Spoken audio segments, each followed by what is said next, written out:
Hello and welcome back to EGL6 in Sweden. We're watching eNigma versus Skitlite.Finland. 2-2 on maps. So close here. I'm joined by the one, the only Ben Benson. How are we doing, Ben? I'm doing absolutely amazing. I'm absolutely loving this so far. I mean, we've seen two amazing CTF games, both of which went to stopwatch. We've seen two incredibly close S&Ds. This is just turning out to be one of those very memorable games. I mean, first game of the LAN, obviously one game I believe has already finished. But this is just an absolutely fantastic game. As it stands, it is 2 maps apiece in this best of 5, and it's going to go to the last map, which is CTF Dome. And Bryce, if I'm honest, I would say who do you think is going to win? But I can't tear them apart if I'm honest. You know what? I can't really call it at the moment. Both these teams, I was thinking were going to do very, very well in this tournament, but we're playing so well against each other. Like I said, you can't really separate them. I have no idea who's even going to win this match, let alone this entire tournament. Absolutely amazing. Like I said, here we are here at EGL6. I am Brycey. This is Benson. We're here. We've got some things to talk about while we are waiting for this last map to start. One of the things we should probably talk about is EGL7, obviously, which is going to be back in the UK. It will be, just for anyone interested, it is going to be the 4th and 5th of August in Blackpool.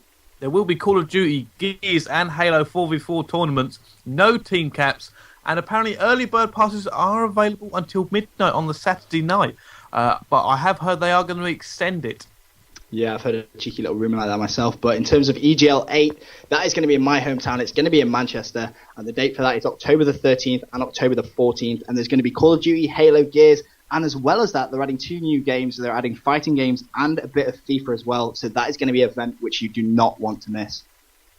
Yeah, it's going to be awesome. So basically, I'm staying with you, Ben. yeah, you can do. It'll be yeah. All right, I'll let you have free board. Yeah, but you buy your own food and you can buy me some food as well. That's no problem. I'll bring the team. Oh God, like I can just see my house is going to be used to crash. Well, to be fair, I actually live 5 minutes away from the event, literally. So I've never lived absolutely no biggie. I think I might advertise on Deserto actually. You know, like board, and people can rent my room and I'll sleep outside. Looks like they are actually setting up for this CTF Dome as well. But I mean, like we both said, this has been so close. It's been absolutely unbelievable. A great first map. And to be honest, if the tournament continues like this, it's going to be a fantastic EGL6. And the map does get underway. And who do you want to spectate first, Brycey? I'll let you make that Let's decision. go bottom team. You know what? I really like Capture the Flag Dome. It's that map that whenever you scrim, it's always played. You always end up playing Capture the Flag Dome. It's usually the first one. So it's definitely the map that should roll out this incredible series of games. So we're going to see this last map. All comes down to this. Capture the flag on Dome. So many strategies that people have played this game. So we're going to see probably the best of both teams come out. Yeah, definitely. I'm on board with Henke, who has opted to use that UMP. Push straight away Dizzy with that 2-piece. Unfortunately, Henke did take down Dizzy, though, with that nade. But Henke has pushed in. He's anticipating an ACR holding. And that was exactly what happened as Sambi took down Henke. So, like you say, so many different strats can be used on this map as Zeeb does a nice bit of defensive work, takes down FMF back off flag. And looks like both teams are going to be a little bit nervous going into this because obviously it's going to be their first game of the day. And as it stands, it's been so close. It's Choxy once again with that 2-piece. He is definitely a player to watch out in the rest of this tournament, I think. Yeah, definitely. They've been playing incredibly well. The ARs for eNigma are actually superb. We've seen them lock down that lockdown earlier with that CTF and just managed to run them flags when they locked down that spawn trap. But, you know, what was I say? This, like I said, so many straps on this Dome map. You've got that corridor choke. You've got, you know what, this map, because it is it's played so often by so many teams, the way it's evolved, you know, you've got that spawn manipulation trick and bunker where you throw a grenade to block the spawn. Yeah. You've got teams, you know, putting out different gaps and spots. You know what, you can never figure out where the ARs are going to hold the spawn trap because they go so many different areas now. You can hold either the top of that bunker or you can hold on this ramp. Zeb actually playing really defensive in this Dome here. Like I said, usually with that corridor choke, you usually call that the better side because it is very, very easy to hold that corridor. But Mothra with a 2-piece, it looks like they're going to pull out. Zeb now doesn't pick up the kill. Oh my God, goes for the knife there. But it looks like Joxy just picked him up as he come out. But such a reflex knife there to pick him up. That was absolutely unreal reactions to pick off that knife. I'm going to go ahead and say it. Someone has a scuff controller. Just going to throw that out there. But Henke has got a lot of pressure to defend that flag and does get dropped by Junas, who does pick off that 2-piece. And Dizzy needs to try and stun this flag carrier, but it looks like he is going to run away as Dizzy gets that nice knife there in Sambi. And there is the flag carrier. And Junas turns with that pistol. And it looks like Skitlite could cap the first flag of CTF Dome. Yeah, Dizzy so close to going and clutching it there, but it looks like they just maybe overreacted a little bit and just didn't look at map control and rushed out and tried to stop it a bit quickly. So it gets taken down, let them run it all the way back, pretty much unmolested. Zeb now switching to a ACR 6.8 is suppressed. It's not such a little bit often, but I imagine because the sight lines on this map aren't as long, so he doesn't need the range as much. So it looks like we're going to see Zeb play very, very defensive as we have seen him play before. Playing that passive AR role, which he has been playing, very, very interesting. I don't really see that much passiveness on this map. Yeah, normally you do see a lot more aggression, but 2 minutes 22 left to play. I'm actually going to go on board with Dizzy now as he's trying to make his way into loading bay, just pre-aiming the back corridor, seeing there's going to be an AR holding once again. Doesn't look like it, manages to skip across, does get shot, turns! Oh, gets a few hit markers though, and there is going to be that player. Huge, huge play right there from Dizzy. Takes down Sambi, Henki takes down Junas.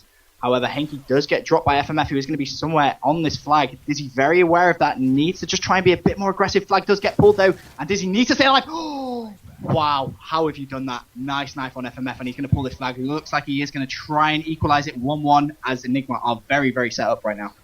Yeah, Josie sitting in that corner there, maybe...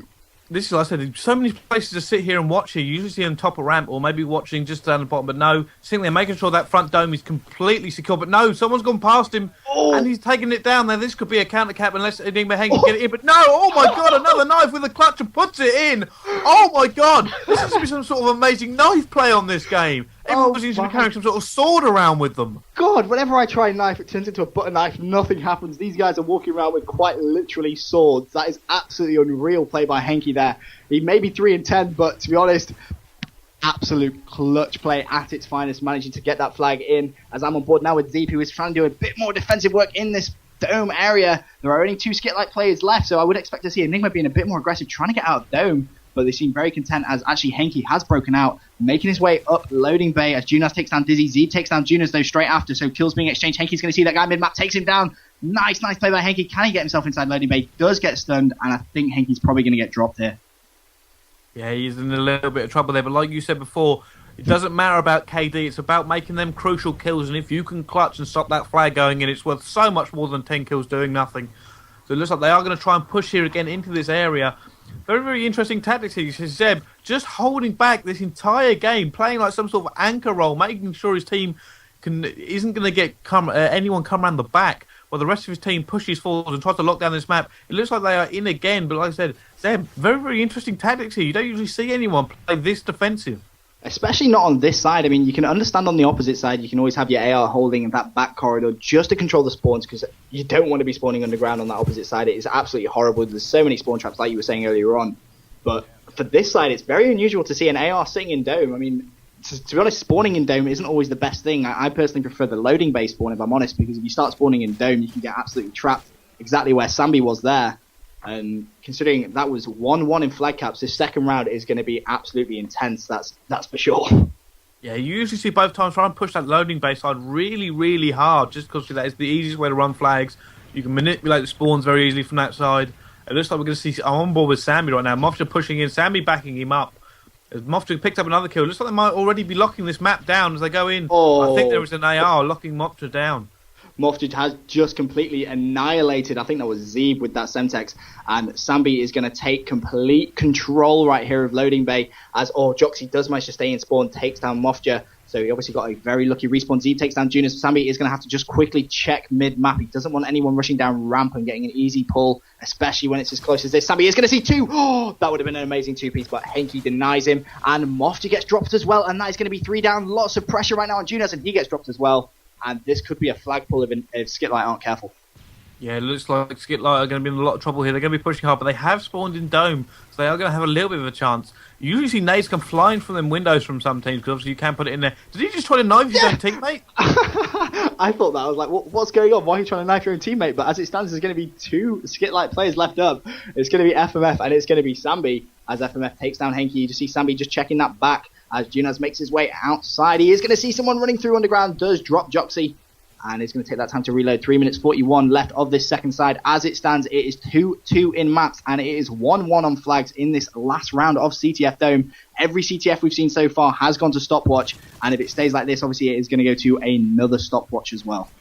Yeah, Sammy just locking down that spawn trap there. It looks like they might have done that spawn manipulation trip as they have spawned in loading bay. But Sambi there, no, doesn't get the kill. I thought he'd drop, but no, comes back and picks it up. Just unbelievable play from both teams here. Yeah, we're seeing some amazing Call of Duty right now. And I default back over to Mofja, who has just got a stun inside loading bay. He's going to try and jump that corner. Where has that player gone? There he is. Takes the kill on Dizzy. Tries to jump and take down Mofja, but Zeeb, but gets denied. So again, playing really fast and frantic here. As you just said, he just seems to be moving incredibly quickly. Obviously, that adrenaline is being dumped into his system. So obviously, they are feeling the pressure here. 1-1. These teams are so close. I can't believe just how close are these teams to each other.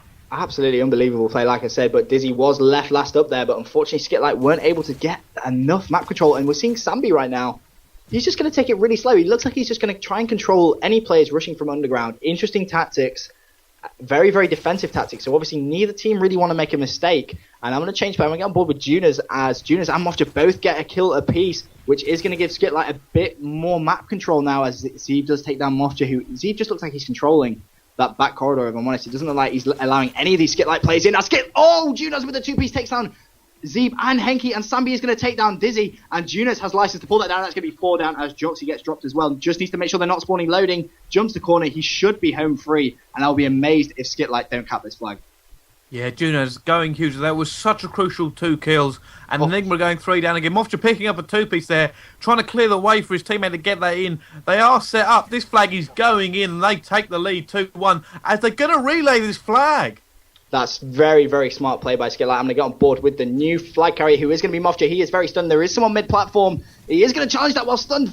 Oh, wow. No idea how he's got that. That was so risky. I don't really understand why he did it, but he went for it, and it paid off. And with 1 minute 28, as it stands, Skitlite with that 1 flag cap lead, and they have this flag in a very nice place right now. Mofja getting wallbanged, but he is going to get that in. And with 1 minute 20, eNigma have so much work to do right now. Yeah, just absolutely amazing from Skitlite, turning this entire game around in probably 40 seconds. This entire game has changed now, as eNigma are massively on the back foot. They have to get this away, but that flag has been pulled by Henki. As Henki goes and takes him down, it looks like he's going to get this flag away here. Sambi chasing. Can he get this and stop him from pulling this flag away? Yeah, a lot of pressure on Sambi there. He does drop, but eNigma need to set up for the relay. It's all good and well getting that 1 flag, but with 49 seconds, they need the relay, as Junas does take down Dizzy, and that is going to be 2-1, 44 seconds. eNigma need to push, and they need to push now. They weren't able to get that relay, and they haven't set up for any spawn kills, so there are 4 Skitlite players left, as Junas beats Joxy on that right-hand side, and eNigma they all need to focus right now on just winning their next gunfight and making it count. Yeah, Henki going with a 2-piece. It's going to be very, very crucial, but Mofja picks him up. He's going to go right down to the wire there, but it looks like Skitlite have just held this off long enough that they're not going to get this flag away. Ooh! It's so close. Sambi sitting in there, playing so defensive. It looks like they're just going to take this here. Yeah, 13 seconds. It doesn't look like there's going to be enough time for eNigma to get that off. And Skitlite are going to win this amazing best of 5. It's going to be 3-2 in maps to Skitlite, and that is, honestly, if this is a sign of things to come, I am so, so excited for EGL6.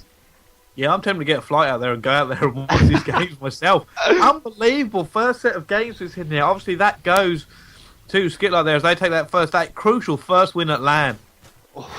Unbelievable. That's going to give them so much confidence going into obviously their next game in the group stages. And that was just so amazing play by Skitlite right at the end. Like you said, it took them 40 seconds and they completely turned around the entire game, put a lot of pressure on eNigma. eNigma were able to pull one more flag, but it just wasn't enough. Yeah, some really good play there from Junas, going 23 for 16. Mofja also going 24 for 19. You know what? All of eNigma were negative, or I don't know, actually Zeb was neutral, but almost, outslayed completely. Yeah, I think we're going to go to a quick break right now, and we will be back with you shortly.